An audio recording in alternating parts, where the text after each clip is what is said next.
Today, we're going to be learning how to create this particular VJ loop. You can use it in various situations. That's up to you. So without any further ado, let's start right off. In our default scene, we're going to hit X on the default cube and delete it. We're going to go ahead and just bring our cursor to the junction of these two windows, click and drag to open a new window. We're going to change this window type to the geometry node editor by clicking that button. Now we're going to hit new to add in a new geometry node tree. Now we can zoom in and we can see that we don't require the group input and we can add in a grid. So let's just shift A, search grid and add that in and place the mesh into the geometry. Now we need the grid to be larger, so let's make the size something like 20 meters by 20 meters. Now we need to instance a few points on the grid, so let's search for distribute points on grid or distribute points on faces. Place that right here and you can see how many points are being distributed. Now many points are way too close to each other, as you can see happening over here. We don't want that, so we're going to change it to poise on disk. And now we're just going to increase the distance min so that we get a fairly spacious distribution.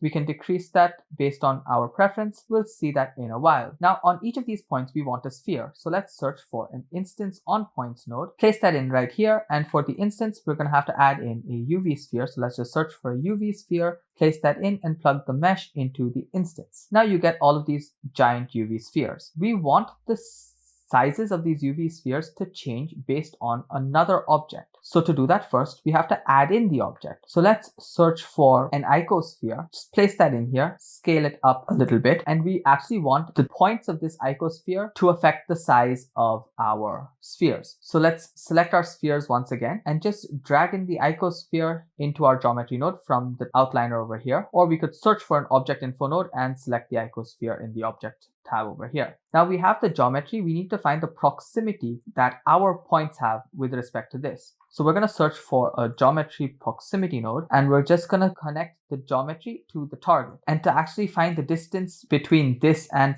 the position of what we currently have, we can just search for the position node and actually search for a vector math node and change it from add to distance. So now by plugging in the position into the first one and the position of our geometry proximity into the second one, we get the distance. Before we plug this into our scale, we need to add in a map range just so that we have control over the actual sizes of the spheres. So let's put the value into the value, switch off clamp, and let's take the result and plug that into the scale of the instance on points. Now clearly this goes way too large, so what we have to do is we have to just increase the from max and we can get our desired size. So the thing is that we can't see anything inside the icosphere because it's visible. So let's just go to our object properties in the side panel over here, go down to visibility, switch off renders because we don't want to see it in our renders, and under viewport display we can go ahead and change from display as texture to display as wire. We did that for the wrong object. We should have selected the icospheres first, so let's quickly undo that. So with the icosphere selected, wire and switch off renders. So now you can see what this currently looks like, and if you actually rotate the icosphere, we see that nothing gets updated to our geometry proximity sizes.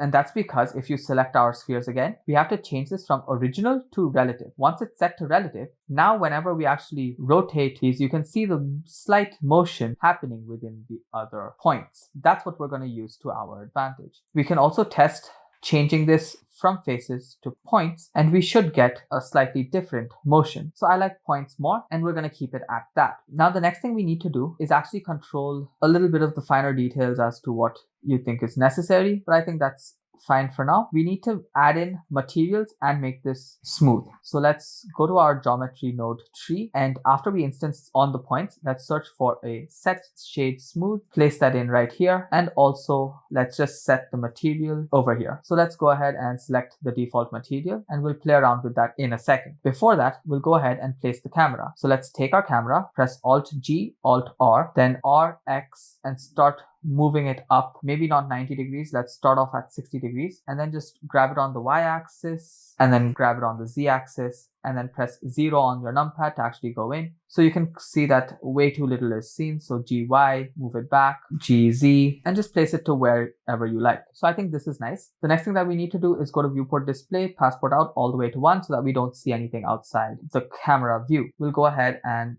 set all of our animation defaults. So let's go to the render properties, switch on ambient occlusion, bloom, and screen space reflections. Let's go to the output properties, change the frame rate to 30 frames per second, the end frame to 300 so that it's a 10-second long animation, but we're going to make it perfectly looping so it will be as long as you want. Output to whatever folder you want, / stores it where your Blender file is stored. FFmpeg video, encoding Matroska to MPEG-4, and output quality to perceptually lossless. Next, we're going to add in a curved circle. We're just going to grab it on the z-axis and move it up. We can go out of the camera view for this. And similarly, we're going to add in an empty plane axis, and the empty plane axis, we're going to go to the object constraints and add in a follow path constraint. And for the target, we're going to choose the Bezier circle. Now we're going to change the geometry node window to a timeline window, and we're going to go to frame 0 and just add in a keyframe for the offset by tapping I while hovering over the offset, and then go to frame 300 and go press I again. But before pressing I, we make the offset 100 so that it goes one full rotation, and then press I. Then we also go to our timeline, press T and linear so that we get a perfectly looping animation. This empty should go one round around the circle in our animation. Now what we're going to do is select our icosphere, go to the modifiers and add in a displacement modifier. We're going to press new and then go to the textures and change from image or movie to clouds. Then we're going to go back to our modifier properties and change the coordinates from local to object and choose our empty that we just animated as our object. So now when we actually rotate it or play the animation, you should see how the actual motion is happening. Now clearly, there's two things. The motion seems way too fast and is not actually changing too much. So in order to deal with that, we can select our Bezier circle and just scale it down. So the smaller you scale the circle, the slower the actual motion is going to be. And in order to exaggerate the actual size, we can select our icosphere and just increase the strength to something maybe like 2. And that should give us a fairly interesting animation. So we can press 0 to go back to our camera view and just take a look at what it looks like. Now that looks good enough for what I want to do. So now we can just go ahead and start with the shading. So let's press Shift A, Mesh, Plane, and add that in as the floor. So let's scale it up and just grab it on the z-axis and move it just below our spheres. Then let's change the viewport shading to rendered, change from our timeline to the shader editor, and then select our plane and add in a new material. Now we're going to go ahead and change the base color to something very, very dark, increase the metallic so that we get some good reflections, very close to 1, and we'll go ahead and reduce the roughness to something like 0.2. Now for our spheres, we've already have a material on them. We can go ahead and play around with the material. So let's increase the metallic for these as well. We can reduce the roughness, maybe keep this one to be 0.3. And what we want is a few of these spheres to actually glow. So to do that, we're going to go ahead and search for a mix shader node and place that after the principal BSDF. And for the other shader, we're going to search for an emission shader, and we're just going to place the emission shader into the second socket of the mix shader. Now for the factor, we're going to search for an object info node, and we're going to place the random socket of the object info into the factor. So now we get a nice blend of a few of them being lit and a few of them being dark. However, we want much fewer of them to be lit up. So we're going to search for a color ramp. We're going to place that right after the random, and we're just going to increase the black value. And if we keep this at linear, there will be a few spheres like this one that's not completely lit, nor is it completely dark. If you want that, good enough. If you don't, change it from linear to constant. And now as you pull back the shader, you will get certain ones randomly selected, which will be lit or not. So you can play around till you get a good number that you want lit.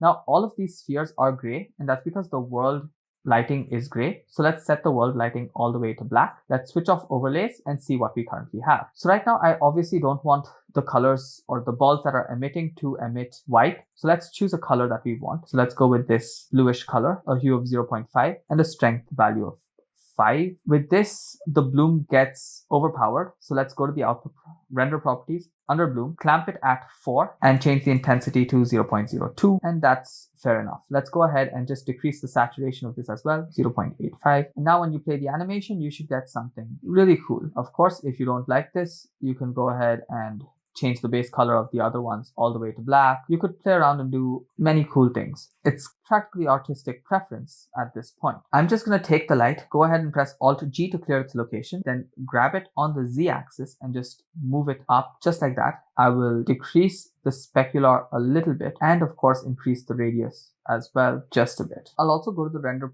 properties, go all the way down to color management and change it from none to high contrast. Hopefully that was something that you can find use in to create different effects. This is of course not the only thing that you can do with this. So I'll leave the creativity up to you as homework, and until next time, don't forget to stay creative.